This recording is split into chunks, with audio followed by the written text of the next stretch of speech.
Good day, everyone. My name is Mr. Mark Jonas Sidehuna, and today we will be discussing the very first lesson of organization management, which is the nature and the concept of management. In this topic, we will be trying to achieve the three objectives in this lesson. The very first, discuss the meaning of functions in management, explain the various types of management theories, and the last one, explain the functions, roles, and the skills of a manager. So, are you all ready? So, let's begin. We need to define first what is management. So, sa subject natin, di ba, kalagay is organization management. That is consists of two words and one of them is management. So, let's try to define what is management.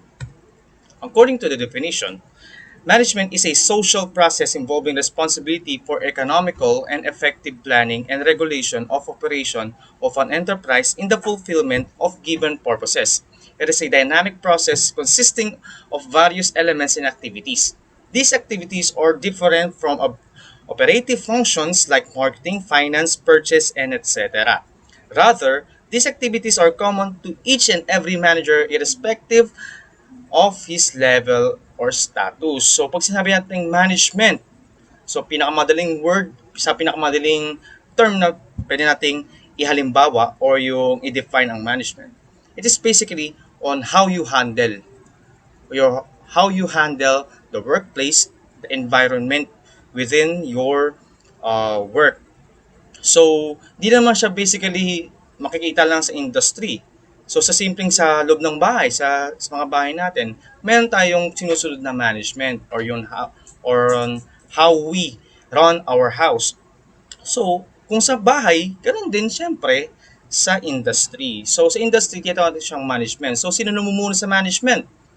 Ang namumuno sa management o yung tawag dito, nagbibigay ng different management styles or nag-apply ng mga different management styles and techniques is yung manager. So, bakit nga ba kailangan natin ng management? Bakit natin kailangan i-implement yung ginagawang management sa loob ng isang industry? It is to make our corporation, make our industry, make our company and workplace efficient and productive. So dahil dito, nagle-layout tayo ng different plans. Nagle-layout tayo ng different techniques to achieve certain goals. Dahil nga sa mga businesses, meron tayong tinatawag na vision, mission, and goals sa mga business. Yun yung mga tinatry natin i-achieve in order for us to determine if we are effective and if we are productive. So, para ma-achieve yun, ginagamitin natin siya ng management. So, sa management, there are five functions of management rather.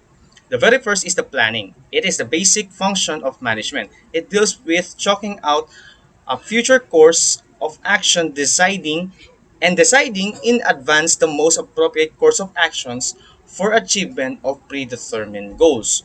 So, from the title itself, planning, you're basically planning. Gumagawa ka ng mga future scenarios, gumagawa ka ng plano.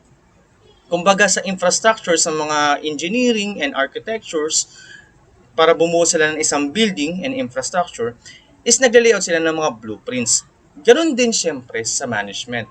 Meron tayong nilayout na blueprint. In this case, nagle-layout tayo ng different plans that consist different problems na pwede nating ma-encounter in the future.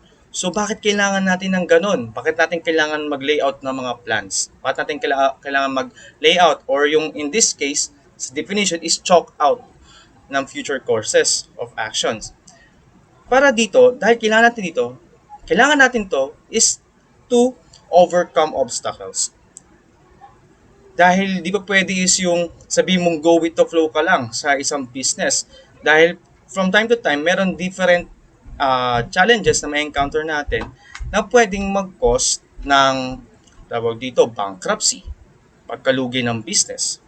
Pwede mag-cause ng tawag dito, much more harmful sa loob ng business. Bakit? Bakit natin kailangan?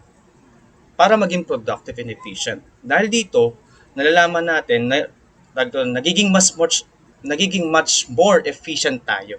Dahil natutugunan natin ng tama yung mga pagkakamali, tutukan yung pagkakamali at yung mga challenges, yung mga kailangan natin i-solve. So natutugan natin siya using the plan we laid out in the past na magagana natin in the future and of course in the present. Diba?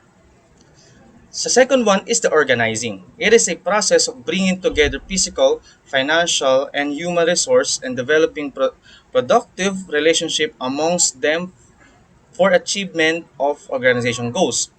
Identification of activities, classification of grouping of activities, assignment of duties, delegation of authority, and creation of responsibility.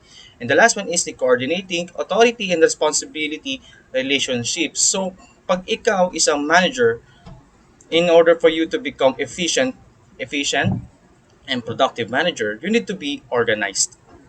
So, kailangan mong i-categorize, i-sort muna lahat-lahat ng meron sa loob ng iyong workplace for you to observe, for you to see the progress.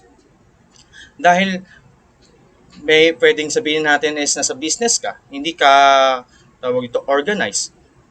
Nagiging sabog-sabog yung mga files mo, nagiging sabog-sabog din of course yung decision making mo. Dahil hindi mo na siya susubaybayan, hindi mo nalalaman yung progress, hindi mo nalalaman yung pagkakasunod-sunod. So, bigyan tayo ng example. So, sa paggawa ng isang files, for example, sa teaching, sa paggawa ng files sa mga tinatawag tayong school forms, kailangan natin is yung i-alphabetical lahat ng estudyante. Dahil in that way, nalalaman natin kung may kulang ba sa attendance natin, may kulang ba sa klase natin. Nakikita natin kung sino nawawala sa natin sa mga school forms natin. Dahil naka-organize siya, naka-alphabetical siya. Now, kung yung school form natin na yun is hindi siya naka-alphabetical, di natin malalaman kung may nawawala ba sa listahan natin. Di natin nalalaman kung may mga estudyante ba tayong nalipat sa ibang section. May nalipat bang na-transfer sa ibang school. May mga estudyante bang hindi natin nare-record yung mga ginagawa niya. So, pag ganun, nalalaman natin na lumalabas or nagpapakita na hindi tayo effective manager dahil wala tayong management or hindi tayo organized sa ating trabaho. So, sa industry, ganun din syempre. Kailangan mo siya maging organized ka para malaman mo ikay efficient and productive. The third one is the staffing. It is the function of manning the organization structure and keeping it manned. Staffing has assumed greater importance in the recent years due to the advancement of technology, increase in the size of business, complexity of human behavior, and etc. So ikaw bilang isang manager, it is your task, responsibility, and obligation to keep the company manned. So kailangan mo is mag-hire ng individuals na align yung background, align yung natapos niya sa kanyang pag-aaral sa certain job positions. So example, ang isang business is nangangailangan ng isang human resource graduate para para sa job position ng secretary. Of course, ikaw bilang manager, kailangan mo mag-hire ng mga individuals na graduate ng human resource course. So, ano mangyayari kung ikaw is nag-hire ka ng isang individual, isang tao, na hindi naman align yung natapos niya sa job position na available sa inyong company? Possibly, ang mangyayari, pwedeng magkaroon ng deficiency sa kaalaman niya sa job position na yun, and also pwedeng ma-harm yung productivity and efficiency ng isang company. So, pwede siyang maharap sa different challenges, different difficulties na hindi niya kayang tugunan, na hindi niya kayang isolve. Na unlike ng isang HR graduate, isang human resource graduate, is kayang-kaya niyang isolve dahil nga pinag-aralan niya yun. So, bilang ikaw isang manager, kailangan mo mag-staff, kailangan mo mag-hire ng mga individuals na align yung kaalaman nila sa certain job positions. So, ayun yung third function of management. The fourth one is the directing. It is that part of managerial function which actuates the organization methods to work efficiently for achievement of organization purposes. It is considered life part of the enterprise which sets in motion and the action of people because planning, organizing, and stopping are the mere preparation for doing the work.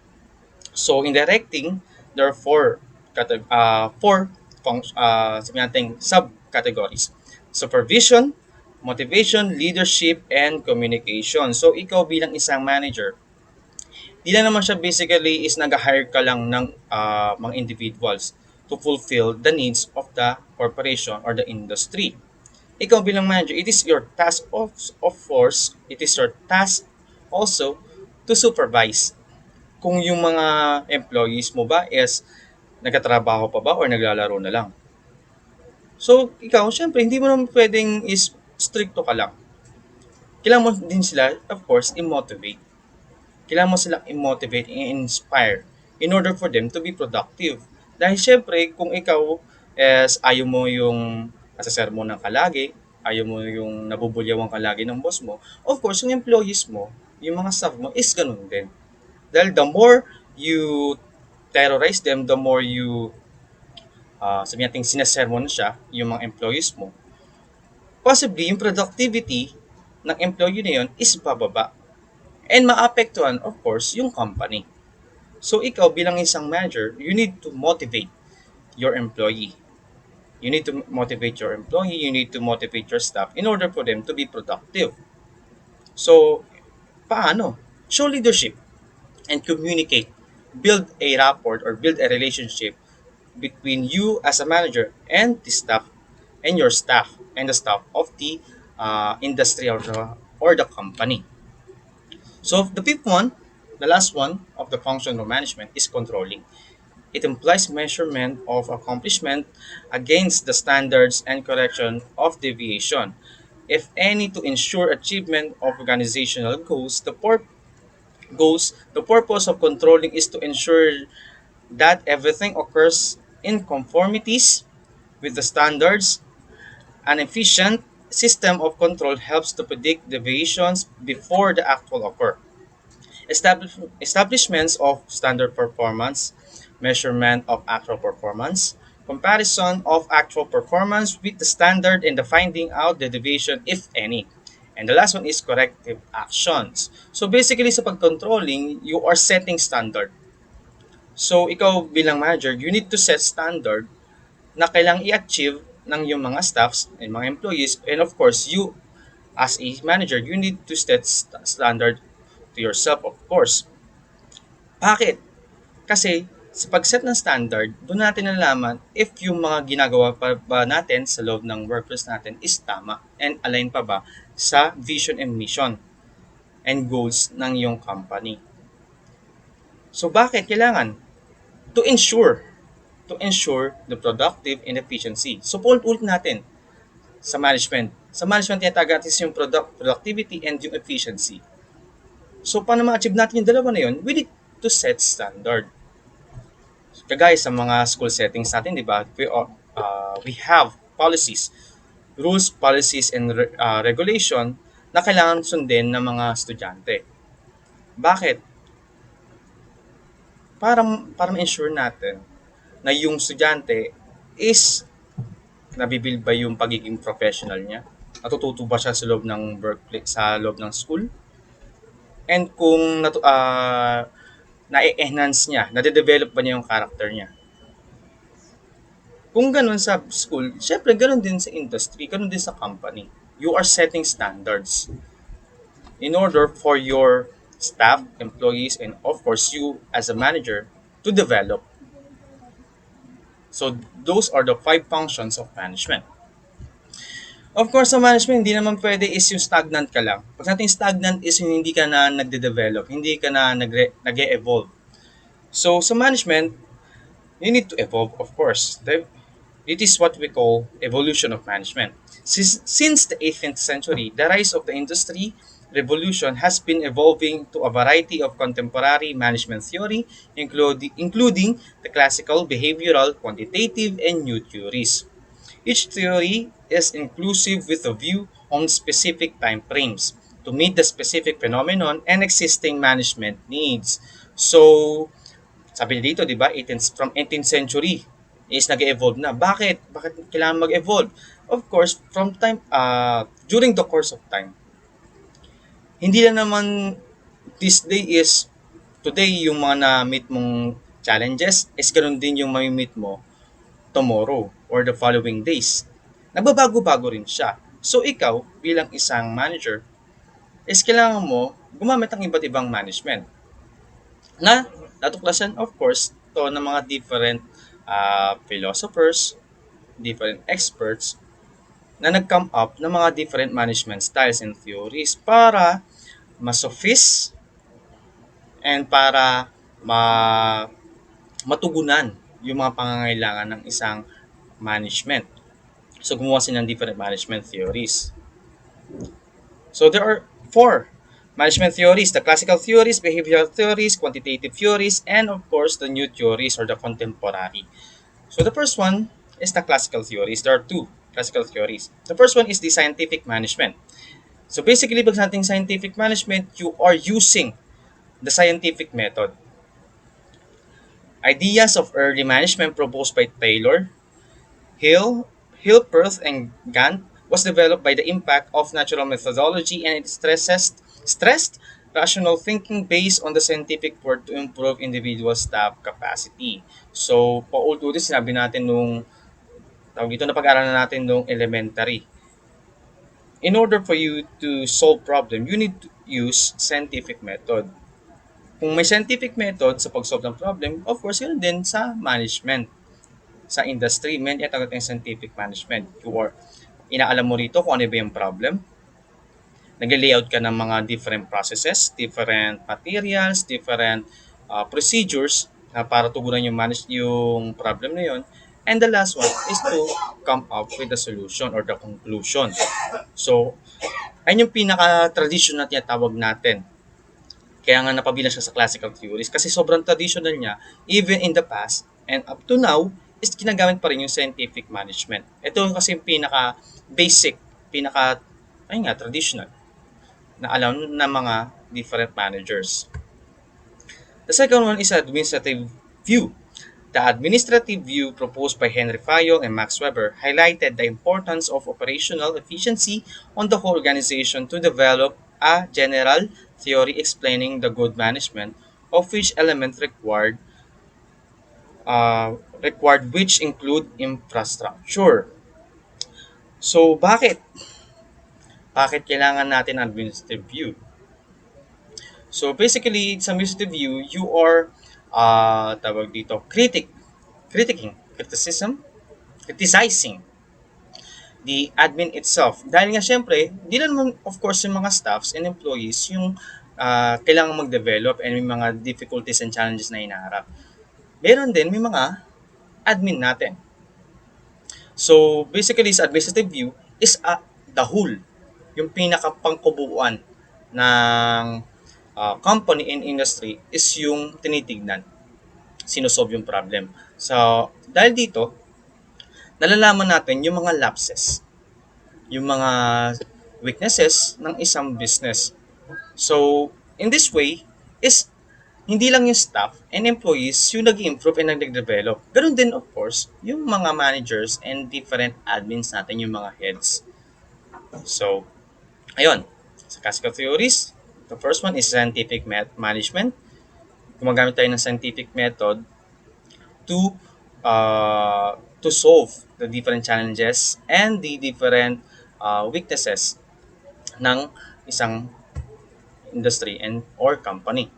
Administrative view, you are criticizing and inaalam mo or yung tinitignan mo ng pangkabuuan ng buo ang isang company.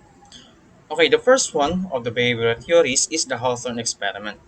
This is a well-known study which revealed that classical theories is mainly focused on the organization and staff with mechanical perspective concentrated on the point of view of human nature, importance of individual attitudes and behaviors, methods for managers to motivate employees for improving productivity. So basically, pag sinabi natin Hawthorne experiment, it is a way or action in which the manager tries to modify, tries to alter the behavior of the employees and staff in order for them to be productive. Bakit? So, inside of the company, inside of the workplace, may mga attitudes and behavior na pinapakita ang mga employees and staff na pwedeng mag-cause ng unproductivity, na pwedeng maka-apekto rin, of course, maka-influence sa different staff. So, ikaw bilang isang manager, you need to somehow alter or to modify that behavior. So, in what way? Kailangan mo siyang i-motivate, of course. You need to create a rapport. Kaya nga kanina, di ba, sa directing, you need to motivate to become, to impose your leadership in a way na respectful, of course. In a way na respectful and also ethical. Dahil sa Hawthorne experiment, ayun nga, sinasabi ko, minomodify mo siya. Ina-alter mo siya to become, to make the staff, to make the staff and make the employees much more productive, making the environment itself conducive and healthy for the staff and the employees. So that is the Hawthorne experiment. Second one is the interpersonal perspective. This was proposed by Maslow and McGregor that provided a basic foundation of the behavioral views on human relations that and was further derived from the Hawthorne experimental results showing that the productivity of employees is affected by the interaction and affective atmosphere of the management that leads to better performance. So, from the title itself, interpersonal, panglabas, relationship ng individual to other people. So, of course, hindi naman siya basically sa tao lang. It can be also in environment. Nakakapekto ang environment, nakakapekto ang influence ng ibang tao sa pag-alter or yung pag-develop ng mga behaviors and attitudes and characteristic ng isang employee. So, sinabi ko nga kanina ba sa Hawthorne's experiment, ikaw bilang isang manager, you need to make the workplace healthy para ma-improve and ma-develop yung attitude and behavior ng isang employee to become productive sa loob ng workplace. So those are the two behavioral theories.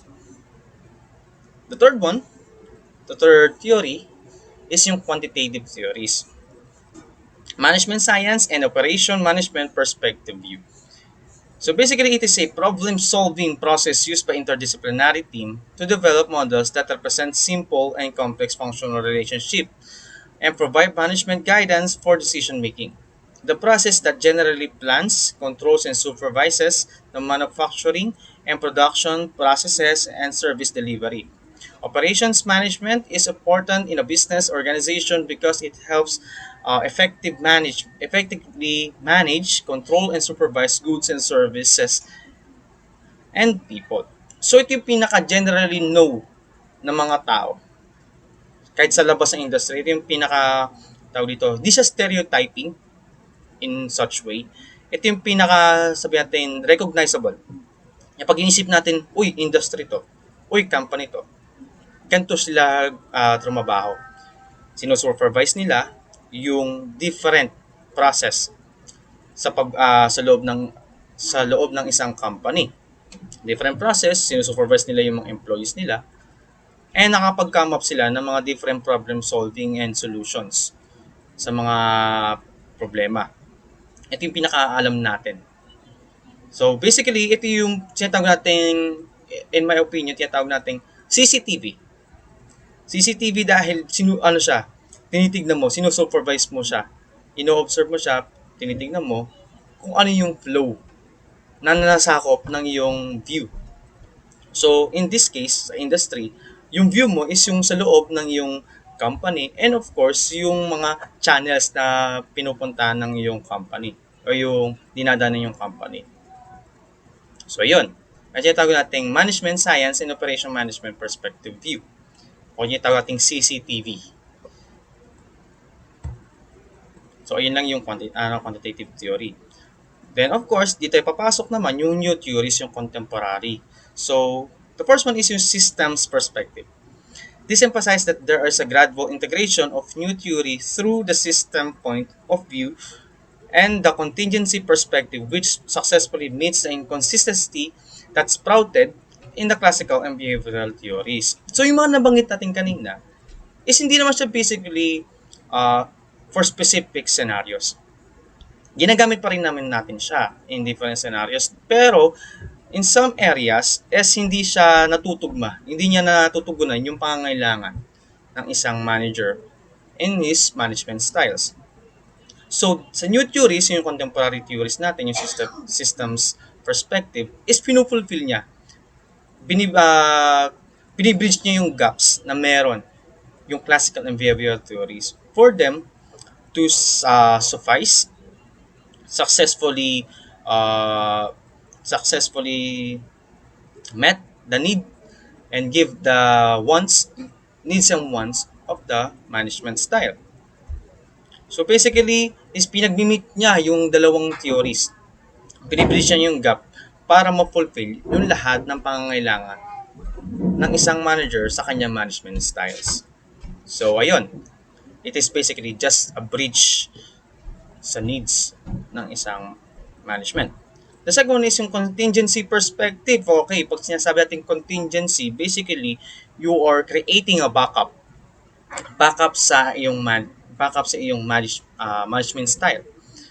Dahil sabihin natin, pumili ka ng isang management style. Pinili natin yung Hawthorne experimental. Pero yung nangyari is yung pagtaas ng Hawthorne experimental na implement na natin yun. The following day is ibang challenge naman, ibang challenge naman yung nakaharap natin. Pero hindi na siya align sa Hawthorne experimental. Di ba? May mga instances na gano'n sa industries. So, doon papasok yung ating contingency perspective. You are creating a backup. You are creating a backup to the primary theory na ginamit mo.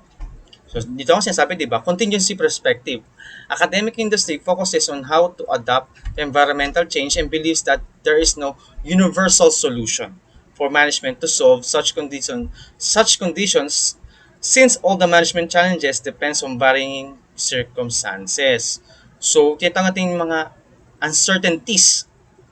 Hindi naman yung pag inalam mo na ito yung challenges. Ito yung challenges. Ito yung gamitin nating theory. Ito yung gamitin nating solution. Of course, hindi naman at all times is aayon sa gusto mo yung tawag dito, yung gagawin mo. Darating ang punto na may mga difficulties and challenges na biglang papasok, biglang magka-come up, na magugulo yung plano natin. So, gamit ng contingency perspective, we basically creating a plan, creating a solution na somehow is matutugunan yung challenge na yun. Mapi-fill yung gap na yun. So that is the contingency perspective.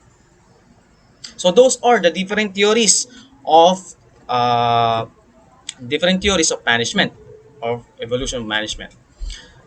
Ngayon, dadako naman tayo sa managerial functions. Sa managerial functions, there are 4. Planning, organizing, influencing, and controlling. So basically, tackle natin ito kanina. So ulitin lang natin, i-review lang natin. Planning. So sa planning, basically, you are laying down a blueprint, a template for you to solve and to solve the different problems that may arise in the future, and also to measure your productivity and your progress. So that is planning.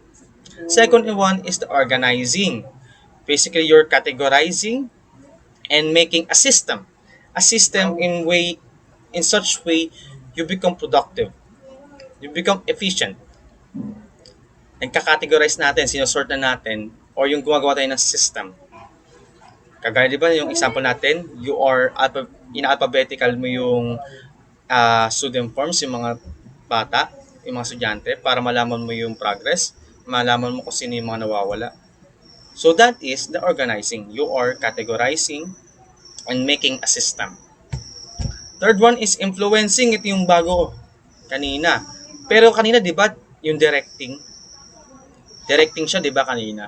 Pero sa manager functions, influencing naman siya. Influencing is also known as motivating, leading, or directing by guiding activities of organization members towards the fulfillment of the goals. So, ini-impluwensya mo siya in a way na healthy naman, of course. Hindi toxic. Hindi toxic yung pag-influence mo sa kanila. Ini-encourage mo sila basically sa influencing. The fourth one is yung controlling. Sabi natin kanina, you are setting standards. You are setting standard that need to be met by the industry or the company. So those are the four managerial functions. And of course, meron siyang responsibility.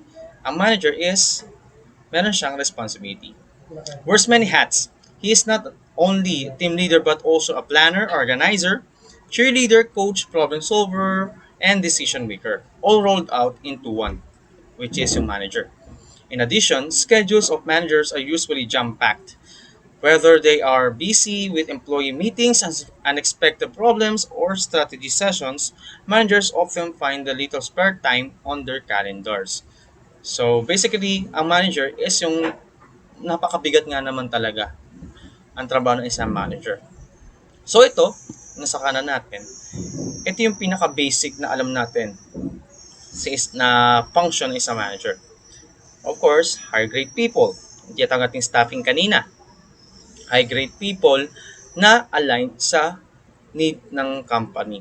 Align yung natapos niya, align yung characteristic niya, align yung background niya and knowledge niya sa job position sa loob ng isang company. Exhibit performance of management. Of course, kung ikaw manager, kailangan yung management style mo is effective na kayang matugunan yung need ng company. Third one, promote team development. Pag natin team development, you are team player. Hindi lang ikaw yung puro ka utos ng utos. Nagbibuild ka ng relationship sa loob ng work environment or workplace. Fourth, set overall directions. Support team members. Produce unique quality outputs. Hindi yung nangungopya lang. Kasi may mga managers na kinakopy lang yung ginagawa ng ibang tao. Hindi na sila nagka-come up ng sarili nilang solution na possibly much more effective pa sa pangungopya. Manage resources. Of course, yun. Pinakakailangan sa loob ng company. Manage resources. Yung sobrang efficient niya sa loob ng sobrang efficient niya sa paggamay and paggamit ng mga resources. Improve processes of quality, encourage self-development, communicate and disseminate information. Ito yung pinaka-importante. Communicate and disseminate information. Dahil nga sa ang pagiging manager, you're basically the third man. The middleman, yung tinatawag natin. Middleman. Bakit? There are the three positions. The heads, yung mga heads natin, kagaya ng mga CEO, COO, presidents, directors. Ikaw bilang manager, and of course, yung mga staff. Ikaw yung napapagitan. Kung ano yung mga kautusan ng mga heads mo, it is your job to disseminate and to give it and communicate to the employees. Of course, vice versa naman. Yung mga pangangailangan ng employees, yung mga issues na nag-a-arise sa loob ng isang company, ibibigay sa iyo ng employees na, syempre, ipapresent mo naman sa mga heads. So yun, ayun ang pinaka-importante, yung communication. So those are the responsibilities, functions of managers, function of managerial, evolution of management, and of course, the theories. So any questions? Wala naman. Pakisugutan ng ating quiz sa loob ng ating Genomio na consists of 10 items. This will serve as your written work and also the performance task. So good day and thank you. Thank you for listening.